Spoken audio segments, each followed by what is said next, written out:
Welcome to Moe's! If you've never tried the stacks at Moe's, it's like a roller coaster. Filled with 2 crispy tortillas, you realize something big is approaching. And that moment hits when all-natural chicken is added along with Moe's famous queso, fresh veggies, and all-natural shredded cheese. At which point, it's all folded and grilled crispy, flipping your world upside down. So hurry into Moe's Southwest Grill today for the stacks and enjoy the ride of a lifetime.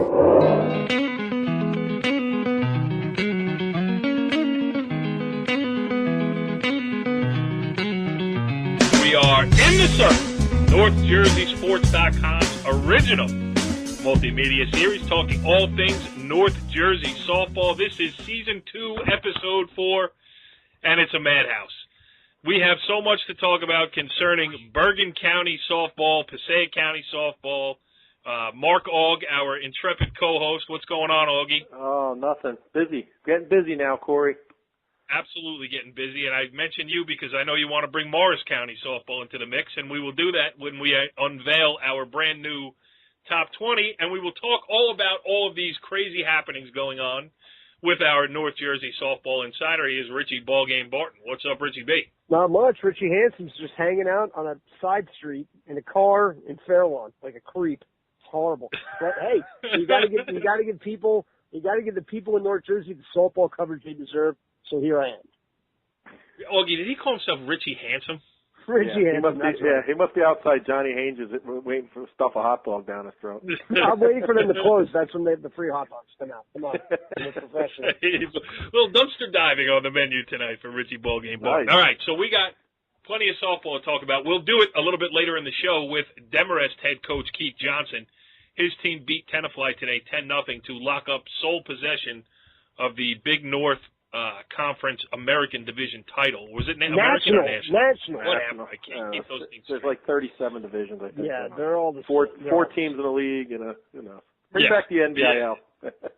Yes, bring back the NBIL is right. Anyway, so Keith Johnson's team, the big one they had to get over was Old Japan last week. They did that on Friday, followed it up with the win today, so they are outright league champions. They won it all by themselves. But before we get to Keith, and we got a lot to talk to him about it, Augie, I'm going to start this show with your brand new Top 20 because everything that we can talk about concerning county tournaments starts and ends with this Top 20 because the bottom line is it shuffles every minute of every day. Somebody else beats somebody else, and the order has to change. So I will put the brand new Top 20, if you look at your screen right now or down at your phone, voila! There it is, the brand new Top 20 on NorthJerseySports.com.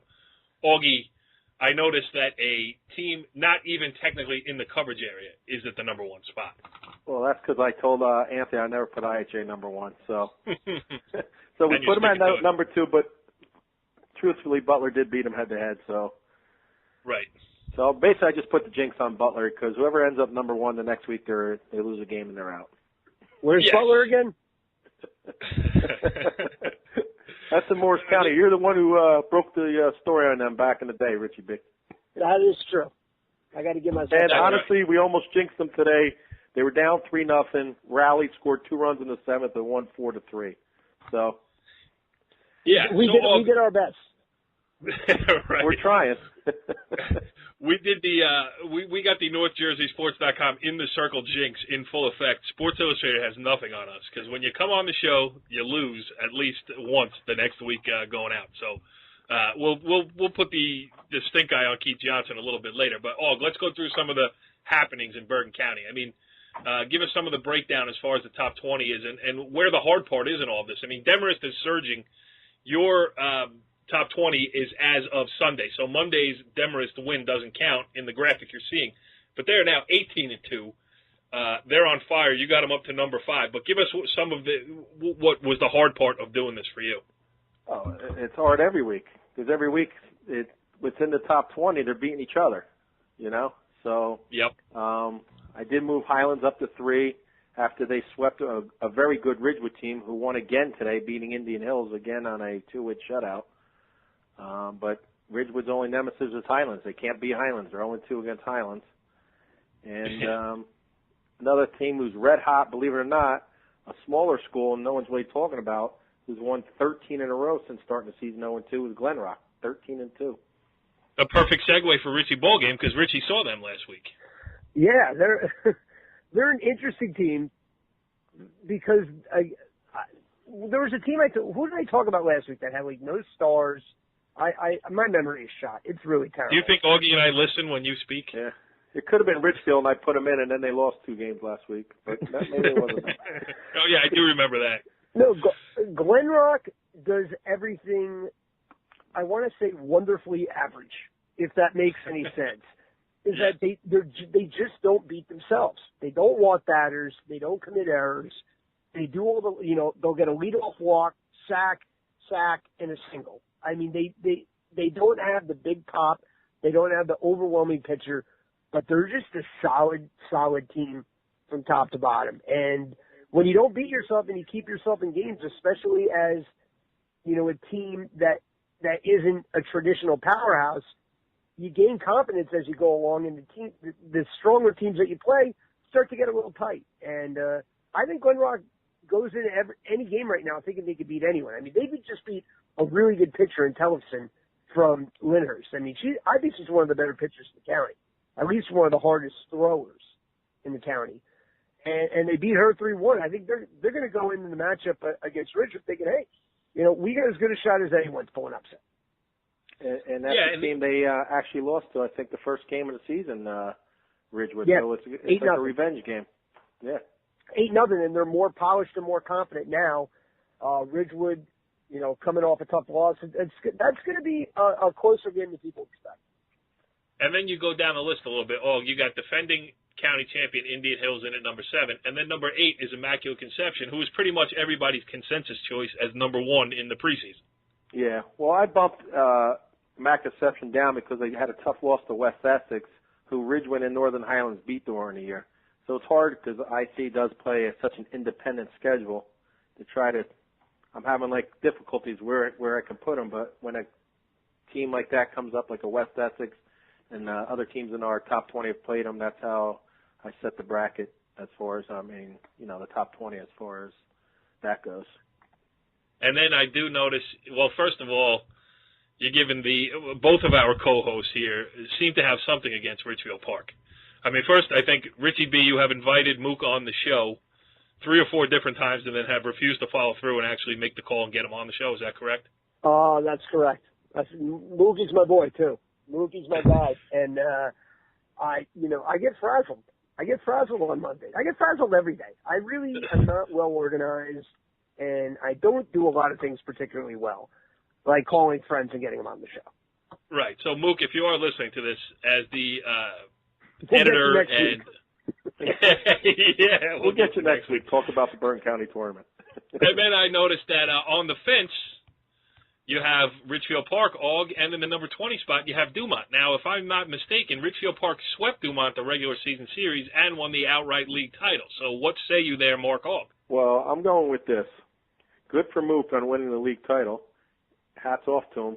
But I'm going with a team that just pulled the big upset in the county tournament as a 24 seed and beat a good Riverdale team. And head-to-head, Mook lost to Riverdale. So I just threw Dumont and Coach Wilson over there a bone. I think he's actually retiring, so I fear I'll sneak him into the top 20 right now. Because that's what he's been waiting for. Yeah. For 25 years of coaching. Yeah. He's been waiting for Aug to throw him in at number 20. Yeah, throw him in there. And retire in peace. Well, I don't have my sound machine going, but I would be blowing the party horns if I was at all prepared. But he had a big win. Obviously, he's had a lot of big, 400 wins or whatever. But still, a good win, a very good win for them this weekend. And capping his career in style. Yeah, and you know what? You're going in against a number 8, a Mawa team who's playing very well right now. But fighting chance for Dumont. All right, let me say this. You have Riverdale. That was a tough spot for Riverdale. They're Augie, you have number 16 in the top 20. They beat Dumont during the regular season in a game that I was at. It was 5-1, but it was a lot closer than that. Riverdale broke it open late. And the thing about Dumont is, they went into that game against Riverdale. Yeah, they were seated much lower, but they played with Riverdale on Riverdale's home field. So it wasn't like, they were going to a Northern Highlands or an IHA where the team that they would never see during the regular season with the big reputation, and maybe there was an intimidation factor. I mean, Dumont could just go in there and play its game because it knew it was on the level with Dumont to begin with. So, tough spot for Riverdale. They got actually a tough seed in the Bergen County tournament. And I'm not just saying that because I do the senior posters for Riverdale. I'm actually standing up for Mike Garabell a little bit. Yeah. But, And Mike had a tough week. They lost 3 out of 4 games, so. And we didn't even have him on the show. I know. Maybe we should call him. Maybe we could change his luck. Right. Yeah, I got it. We'll go through the rest of the Bergen County tournament in a second, but Aug, why don't you update us on what's going on outside of Bergen County? All right. Well, 2 quick things before we get to the Bergen County tournament. The semis for Passaic County will be this Thursday, 7 o'clock at Back Beach in Wanacue. You have the 3-time defending champ going for their 4th straight DePaul. They're playing Passaic County Tech. And then you have a upstart Wayne Valley team who upset Lakeland, and they're going to be playing West Milford on the other side of the bracket. And then Morris County's playing 2 on Thursday night, and that will be in Rockaway, and the number 1 ranked Butler Bulldogs will be playing Morris Knolls, and West Milford will be playing a very good Jefferson team. And the Butler Morris Knolls is actually a rematch of last year's Morris County final won by Morris Knolls. Did you say West Milford's playing Jefferson? No, West Milford's playing Wayne Valley. West Morris. Okay. West Morris is playing Jefferson. And Richie, what time are you going to get out? The Passaic County final is actually Monday night, and that's, obviously we film on tape on Monday night, so. Maybe we can get a Passaic County, maybe we can try to work something out and maybe move it the show next week and get a Passaic County championship coach on. Yeah, maybe. We can do that for sure. All right, Richie B., what time are you going to get out to Rockaway for that the semifinal doubleheader in Morris County? Well, you got to get I'll be there early. You got to get on Route 80 early if you're going to beat the traffic right by the Rockaway Mall. There you go. They got Dick's Sporting Goods. I'm definitely not going to get there this year. This year I'm not going to be able to make it. But next year, Augie, you better go this year because next year you're going to have the little one. Yeah. And you'll never get to a Morris County final, at least for the next 18 years after this year. So make plans. Tell Jen Aug McKay that you're on your way out. All right, so let's go over some Bergen County stuff. Let's pick out a game or two. Well, we can go through it. Why not? Rutherford at Immaculate Heart. Richie B., do you give the fight Nanzalitis any chance here? I do. I do too. Yeah. I do too. I mean, this is a game where no score will surprise me. Yeah. Yeah, I mean, you would think, in years past, the IHA juggernaut, you don't even pay attention to them in this round. I'll see you in the semifinals. And it very well might happen again, but Rutherford with the transfer, with the pitcher, with some confidence, I think they could give them a run for their money. And then after that, at Emerson, in the second game of that doubleheader, Dumont against Mahwah. And again, we talked about Dumont pulling one upset already, playing with confidence. And Mahwah, Richie, being a game that you were at, struggled to get past Leonia. Well, that's true. That's also that was a great pitcher's duel between Mahwah's Nicole Curley and Leonia's Ursula Casablanco. They just matched zeros, and it just came down to who was going to get the first big hit. And it ended up being Alyssa Baldy from Mahwah. One of the more underrated players in the county. Senior shortstop, has over 100 career hits, 3-sport athlete, hit the ball hard. She was really the only person to hit the ball hard in the entire game. She had a leadoff double in the first and then the RBI single in the fifth to win it. Mahwah, they're going to have to hit better. They really struggled through the first 4 innings to generate any kind of momentum. If you're gonna beat Dumont, Dumont's going to get a couple runs on the board. They're going to have to get 4 or 5 runs. I'd still pick Mahwah in this game. I think it's going to be like a 4-1, 5-1 type of game. But if they struggle early and they start to get tight, they were really 1 or 2 plays away from losing that game against Leonia. And Dumont's going to come in with a lot of confidence, but Mahwah's okay. Mahwah will be all right. All right, so let's move over to the Old Tappan site. 2:30 and 4:30 starts. First game is the host Old Tappan, 4th seeded, against number 20 Paramus. And Aug, you look at the seeds, you say Old Tappan is the obvious favorite, but the Golden Knights have struggled a little bit in the absence of Alexis Smedberg, their number 2 hitter, slap hitter, and center fielder. It's an injury that really hurts them. And Paramus, as we know, we saw them play against Ramsey, and Brian Hayes' teams are always ready to go. I mean, it's a 20 versus a 4, but to me, it's a toss-up. Yeah, this could be easily a 3-2 game, you know. Yep. You got good pitching with Rodriguez on the one side for Old Japan. And as far as Paramus, you know, that's always a scrappy bunch, you know. He's always got the speed, you know, and with some of the players. Casey said a Casey. Casey. She gets on base, that's a triple, you know. Girl gets a base hit, she's on third, you know. And I think if Paramus can get a lead, this could be a tight, you know. Old Japan can get tight. You know, Old Japan's going in as a favorite, but you never count a Brian Hay team out. And even though I think I would imagine he finally got to 500 today. I don't have a score on that, but, you know, he's in a tough division. He's played Indian Hills twice, Ridgewood twice, Highlands twice. So, you know, he's played a tough schedule, Ramsey. And, you know, he's battle-tested, so that should be, I think that's going to be a real tight game. Same with Pascack Valley, Indian Hills. Indian Hills is defending champ, but you know, Pascack Valley was a team that people had more highly rated going into the season, and they seem like they're playing better right now. Yeah, exactly. I think, you know, PV, you know, with I don't know who's going to pitch, it's Snyder or the other girl. I can't even remember her name now. Alex Blazak. Yep. You know, you don't know who's going to pitch, but again, you're going into it. You know, a tough matchup with Indian Hills, and, you know, you never can count a Joe Light team out of the mix here. And, again, Joe, both teams have played a tough schedule, but I see this one, I actually see Indian Hills winning this one pretty easily, actually. All right, and then we'll move to the Saddlebrook site. 4 games there starting at 9:30 with Midland Park against Northern Highlands. I don't think we have to go into too deeply into that. Not taking anything away from Midland Park, but I think that might be one of the games that you could circle as going, you know, leaning heavily in the favorites' direction. Not so fast. Katie Contos from Midland Park. Big bat in the middle of the lineup, big arm in the circle. They're going to keep it close. Augie? I fear we send Richie to that game since it's at 9:30 in the morning. Yeah, you'd love that. Is it a 9:30 start?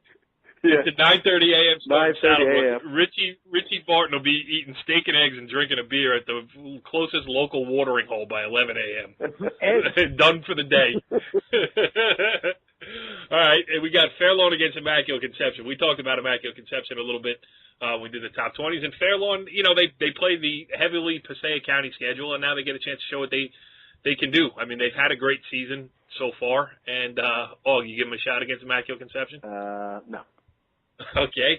And we got 15th seeded Glen Rock against number 2 Ridgewood. We broke down both of those teams a little bit earlier. In the last game, the 4 o'clock game there, is number 10 Ramsey against number 7 Demarest. All right, gentlemen. Well, Bergen County softball is crazy. We know that. It's been turned upside down every which way with everybody capable of beating everybody. But one of the most consistent winners throughout the last, I don't even know what it is, more than a few weeks of this regular season has been Northern Valley Demarest. The Fightin' Norsewomen are on quite a roll here, and we are joined on the Moe's Southwest Grill hotline by Keith Johnson, the Norsewomen's head coach. What's going on, Keith? How are you, Corey? Thanks for having me. I appreciate it. No, it is our pleasure, and I've been saying it.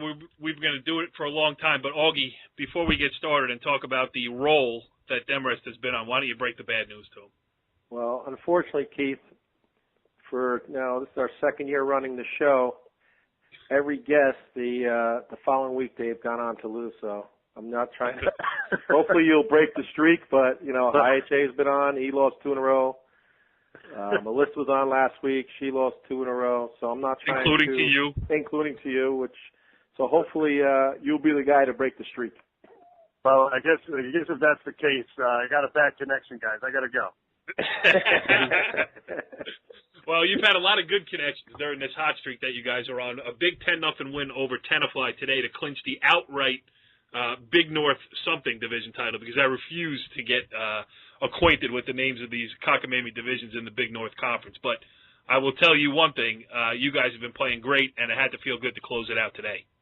It felt real good. You know, we are the Big North National outright winner. And, it was, kind of like we talked about after the Old Japan game, which was obviously an emotional win for us. The fact of, we came into the season, even though the preseason was kind of rough as far as getting out there, but, we had a vision, we had a goal, and to the kids' credit, they stuck in there, they hung in there, got through some adversity, and are producing on the field. And there's no more joy than I get out of having these guys win it as a group together. Yeah, and it's been a little bit of everything: offense, defense, pitching. I mean, on days when you're not maybe swinging it that great, you've gotten some great pitching. You found a whole bunch of different ways to win this year. Yeah, definitely have. And, the one consistent that we try to preach is defense. And, playing as best defense as we possibly can to keep us in every game. And, with a 2 pitching combination and playing good defense, hopefully, our bats come along as well. But, yeah, you're right. I mean, sometimes it's tight and sometimes it isn't. But, anyway, we'll take it. So. Yeah. Go ahead, Og. Well, coming into the season, Keith, you had, I guess, 7 or 8 starters back. I mean, was the expectations as high as the outcome? Yes, I believe so. I mean, we did returned 8 starters into the lineup, and we got a couple key freshmen that stepped up in big time contributing roles this year. And as far as seeing the talent coming up throughout the years, that I wanted to make sure that we were focused that this year was the year to go. We have a good group of seniors, a good group of senior leadership, and follow that up with some talented underclassmen, and just making sure that all fit together and, mentally get that right and then get out there and just have fun and produce. And the kids have all bought in, which is a great thing when you're a coach. Richie, I don't even know why I'm asking this. Do you have a question? I mean, I don't know what you know about Northern Bergen County softball. Well, I mean, I'm not the expert you are there, going around to see every school 3 times a week. I'm only allowed, south of Paramus is my spot. But I will ask as far as how. Richie, how's the Ferris girls softball team doing this year? They're better than you think. Anyway, they have a good pitcher, but they're very spotty. But regardless. Talk about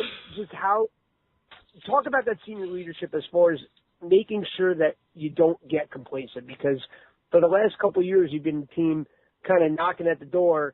Now you're the team that everyone's knocking at the door for a chance at you. How do you keep them up and motivated day after day? It's a great question. Don't say that. He gets a big head when you tell him it's a good question. That was all right. Yeah, it's a great question. I mean, I think I was talking to, colleagues and other coaches about, your different philosophies of coaching when you have a good mixture like we do. And, the fact of the basics of attaining the skill to play the game and constantly reviewing it and getting the muscle memory. This year was a little bit different. It's more about the philosophy side and more about, how the kids are approaching the game, thinking at a higher level to make sure that, we are getting to that highest level. Goals that you're going to set can't just be met by all physical play. There's got to be a mental side of that. And if you have any division, any cracks within the team, then you're just going back down to just being a skill level team. So I think that, that type of philosophy, we're preaching that and having the seniors kind of buy into that and back that up, and all the kids, having a hand in it, having a say in it. I think all that put together is why we're where we're at right now. And Keith, I think a great example of that was the Old Japan game. First of all, you lost to them first time around, which made you, pretty much had you chasing them in the league the rest of the way until you could get them back, on the second time around. Right. Then you get into it. You're on the road. You're at Old Japan. You start your senior hurler, Stephanie Antashak, who's been so instrumental in bringing you back to this point. Giving you some stability in the circle, and then she runs into a tough spot, not all of her own doing, that's for sure, against Old Japan, and you made the switch. You went to your freshman.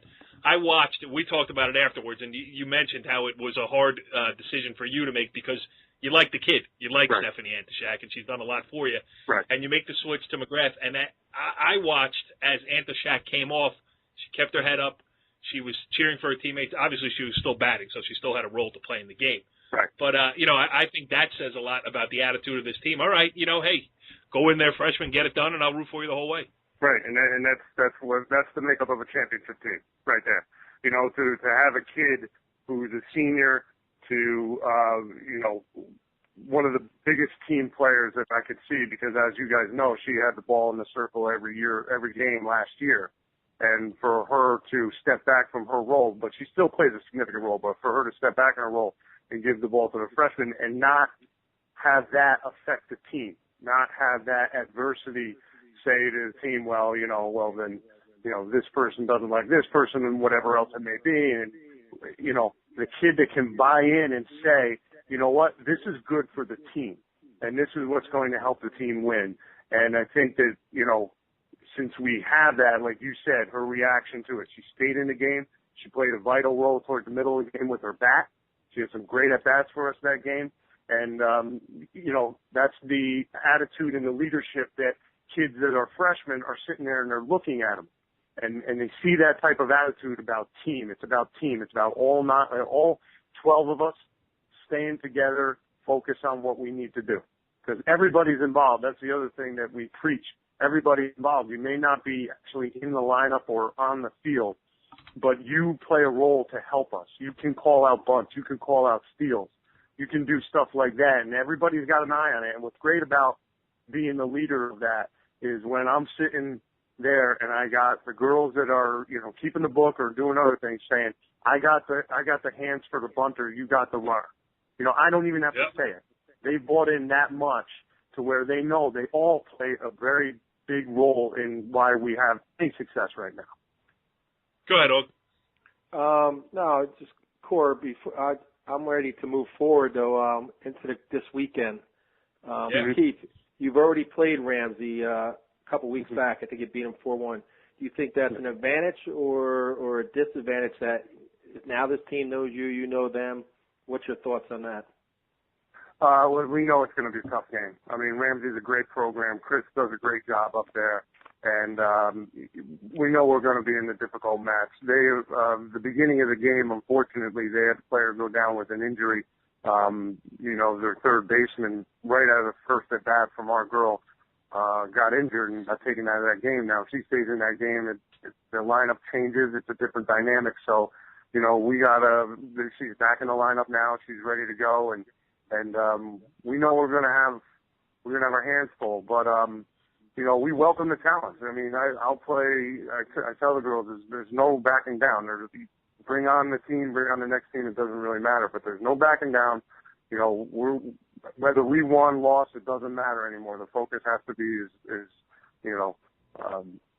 to win and to continue to move forward, to win and continue to move forward. And who's next? Whether we win, lose, or nothing, doesn't matter. We got to wipe the slate clean and start fresh. Yeah, I mean, I saw Ramsey actually the day after you played them down in Saddlebrook. And what was her name? Hadler? I forget. I believe so. I don't have my lineup in front of me, but yeah. Yeah, but she was back in the game, and she actually had a real good game against Paramus on the day I saw her. But that was a scary moment too. Line drive to the neck. You don't like to see that. So that was one of the scariest things I've seen on the field. To be honest with you, I ran out immediately. I didn't care whether my kid would have been out or whatever. It doesn't matter. It's not about that. It's about these kids having fun and staying healthy. And that was one of the scariest things I've actually seen because it happened right in front of me.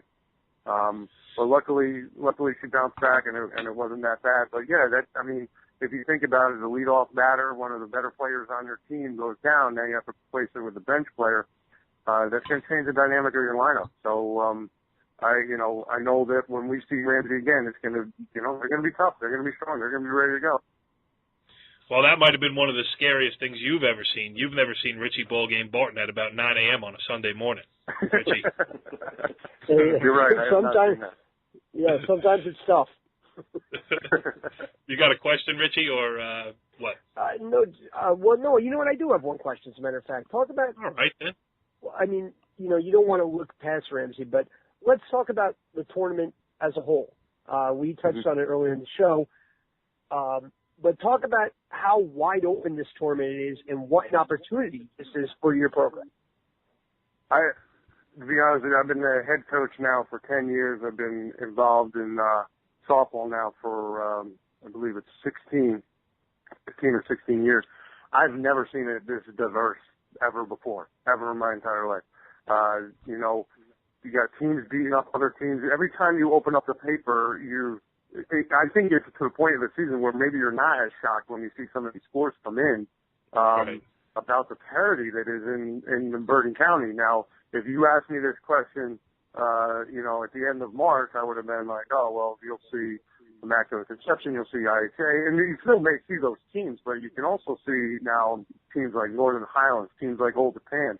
You know, even us having the privilege of being mentioned in that mix, you know, is a testament to how, like, these teams are now coming, the gap is shrinking a little bit for whatever reason it may be. But I think there's a lot of parity. I wouldn't be surprised with any team that's still alive to, you know, make a solid run in the counties right now.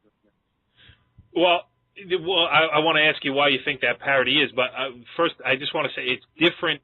In baseball this year in the Bergen County tournament, it's wide open until you get to, you know, the semifinal round where you're going to see Bosco Joes and Bergen more than likely. Right. Here it's wide open to the final. I mean, Augie, you know, was knocking his brain trying to come up with a proper top 20 this week, and you know that's an unenviable task because everybody's beating everybody, as you mentioned. Yeah. But from your perspective, as a guy who's been in it 16 years, as you just said, why this year? You know, you hear so much about softball losing numbers, and I know, you know, it's true. You look at it. I mean, Old Japan doesn't have a freshman team. I don't know if you have a freshman team, do you? No, I do not. Right. So, you know, and, you know, it's a matter of turnout and all that kind of stuff. But what I'm finding is that now you're left with the kids who really want to play softball. So, you know, you're not you as a coach are not sitting there going, well, I'm going to try to get this kid in that bat somewhere along the year. I want to keep her on the team. She's a good kid. But, you know, she may not play that much. You really don't have that. And I would imagine it's the same for a lot of teams. What do you see? Where does this parity come from this year where really, you know, 10 teams can win the Bergen County tournament? I guess it's anybody who gave birth to a girl that is 14 to 18 right now. I mean, they produced some softball players. I don't know. You know, I had the long setup, the patented 5-minute Corey Doviak question, the soliloquy, and then you hit me with that. Come on, Pete. I mean, everything that you say are all great points. I mean, our numbers are going down. Everybody's numbers are going down. Would that mean, like, for example, I have 2 freshmen that are in the mix. Maybe if people stayed around a little bit longer, those 2 freshmen would not be in the mix and be on, like, JV or whatever. But now they're getting called up, but they're hardcore softball players. You know, like, they're legit softball players, but they may not have had a spot if, you know, some senior returned for their senior year or whatever, your numbers were a little bit higher, so you had to figure it all out. You know, with the low numbers, you gotta do what you gotta do. But for us in Demarest right now, you know, the good core that we have are all returning. We have that, you know, a lot of that experience behind you. Like you said, we're knocking on door, but now we're putting it all together, which I think is something good. But as far as the rest of the leagues and the parity, I mean, I think we could probably sit here for another hour and a half and talk about that. I couldn't put my finger on any one reason as to why that's actually occurring at this moment. Well, I would have you on for another hour and a half, but Augie gets tired. You still awake over there, Augie? I'm surprised he's still awake. I'm still thinking back about the parents that were busy 15, 14, 18 years ago. This isn't going on the air, right? I mean, I just got busy as a parent. Yeah, that's right. We haven't made the big announcement. I mean, it's common knowledge around Ramapo circles, but Augie's new wife, the former Jen McKay, the present Jen McKay Aug, pregnant with the first Augster. Wow. So congratulations. Thank you. Yeah. So do Augie, you know what you're having? Are you oh yeah, it's a boy. No softball player. Yeah, no softball ladybug. Player, Yeah, that's a Bruce Jenner or somebody. Means now you're going to have to go to high school baseball games and spend about 3.5 hours watching that rather than a softball game. It'll take like an hour and a half. Well, I can always take him Bruce Jenner. What? This is going to a dark place. Tune in next week as Augie sits down with Diane Sawyer for an in-depth interview. Keith Johnson, the head coach of the Northern Valley Demarest Norsewomen, doing a great job over there. And Keith, the only thing I can say is I hope we don't put the kibosh on you. I'm having a good time covering you this year. Yes. Hope not. I agree. All right, so this is it now. That's it. You know, we've been talking about it for a year. We're going to have you on. We're going to have you on. Now it's over. I mean, was it really all it was cracked up to be? Or was it stupid? It was horrible. Don't waste my time ever again, all right? I agree 100%. But we'll do it again soon anyway. And thanks for coming out here tonight. Congratulations on the start. Now go out and finish it. Yeah. Yes. Thank you for having me. I appreciate it. And maybe I'll get some sleep at some point this night. All right. Well, I hope we didn't put the whammy on Keith Johnson. He said all the right things, but now he's got to go out and play some big games against tough teams with carrying the burden of having been a guest here on In the Circle. And for his sake and for our sake, I hope he continues winning, because he might, if he goes out and loses, we might never get a guest on the show. Og, were you ever a guest before you became a co-host? I'm sure. Were you ever? I mean, I'm sure. What's that? I'm sure. It certainly wasn't during the run of 3 consecutive Bergen County championships. No, I think it was in my these last few lean years. Right. Hey, Og, you got nothing else to do. Why don't you come on the show? Yeah, I have plenty of time. Richie B, where are you going to be this weekend? What do you think? You got something that pops out to you? That Highlands Midland Park game sticks out at me. I like it. I'm going. All right. You went out on a limb. You picked Midland Park to win by 9 runs, and maybe we'll have Keith Broking as a guest next week on In the Circle so that he can rub your nose in. Chris Broking. Yeah, Keith's a linebacker, I think. Yeah, Keith Broking from the Atlanta Falcons. Right. Wow. I was like, you're getting him? Right. I'm getting Stay tuned for next week when we get Georgia Tech alum and former NFL linebacker Keith Brookings on the show. Maybe that's Chris's brother. Chris Broking. Yeah. All right. It has devolved into the usual mess at the end of In the Circle, so I will end it right here. Thanks for joining us, and we'll catch you next week with plenty of results to report and hopefully a handful of good guests that are willing to come on. See you next week. Follow the leader.